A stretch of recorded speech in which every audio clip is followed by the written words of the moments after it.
As I was going through the workday today here at my office, my home office, I was thinking about two terms that you're probably familiar with. You probably learned about these terms in a variety of arenas, most likely in the confines of your home with your family, or in the scholastic or educational arena, or in the workplace or a business arena. Those two words are assets and liabilities. Now, a quick disclaimer and a little bit of a secret. How the wealthy define these two words, or the perspectives behind these two words, they're totally different than what you've been taught in school. Today, we're going to talk about the wealthy's perspective, how we think about assets and liabilities.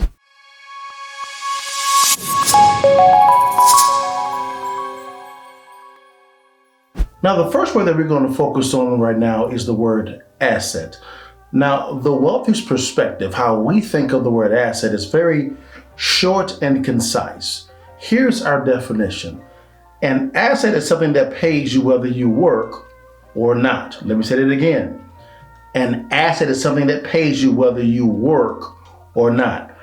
The scholastic view or the educational view really focus on just ownership of an asset. That's not how we think as wealthy individuals. Our definition really harnesses and focuses on the management portion of the asset. Notice the definition, something that pays you whether you work or not.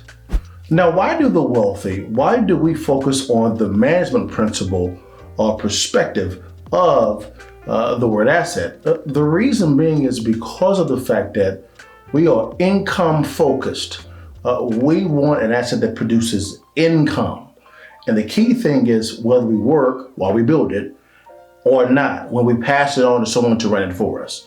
So we're thinking generationally. We're thinking 2 or 3 steps ahead. Now, most individuals operate by the scholastic view. In other words, if I own it, it's an asset.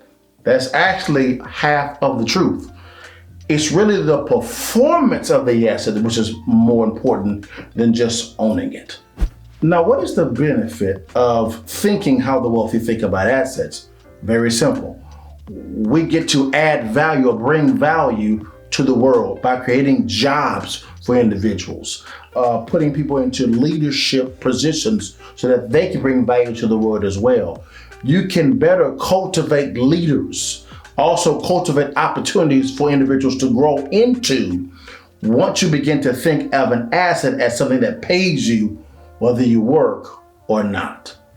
Now let's focus on the word liability from the wealthy perspective. Now, just like the word asset, the definition is very short and concise and to the point. How we define a liability is something that you pay back whether you work or not. Do you see the similarities there? Let me say it again. Something that you pay back whether you work or not. Now, if you compare this to the scholastic view or definition of liability, it really focuses on the owing or the debt component of the liability, and it stops right there. Now, the problem with that type of approach is that can easily cultivate a mentality in the audience of debt or liability being a bad thing, and that sometimes is not the case. Now, the wealthy perspective on the word liability is different than the scholastic view. We really focus on the management principle of the liability or the borrowing of the liability or the debt itself. Our focus is on the cash flow aspect of it. Again, as an asset, when it comes to assets, we are focused on the income. Also involved in that equation is the debt component of a liability. So the two kind of walk hand in hand together. Now, why does it benefit the wealthy to view liabilities in this way? Well, it's very simple. As the wealthy, we're using the liability, or let's just say debt, to acquire the asset itself. And so while we are analyzing the asset, the acquisition, we have a liability component in the analysis itself. And so we're able to leverage the liability to acquire that asset. Now, to put a bow on our discussion today, the wealthy, we think of liabilities and assets within the same train of thought. We like liabilities because it allows for us to use that component to acquire an asset.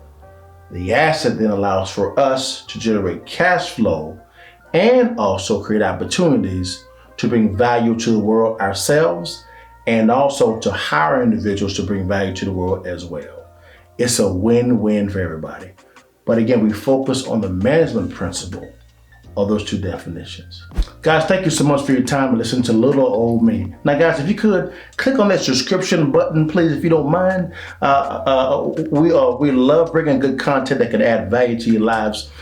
And also, we're on Twitter, YouTube, Facebook, Instagram, Twitter, and Rumble. Man, find us on those links, man. And also, man, you may want to watch the video that we did on silver versus currency. It's gonna rock your skull a little bit, but it's good for you as well. But you also know, y'all, I'm in my drip looking fresh, cold, clean all the time. See you next time. Holla.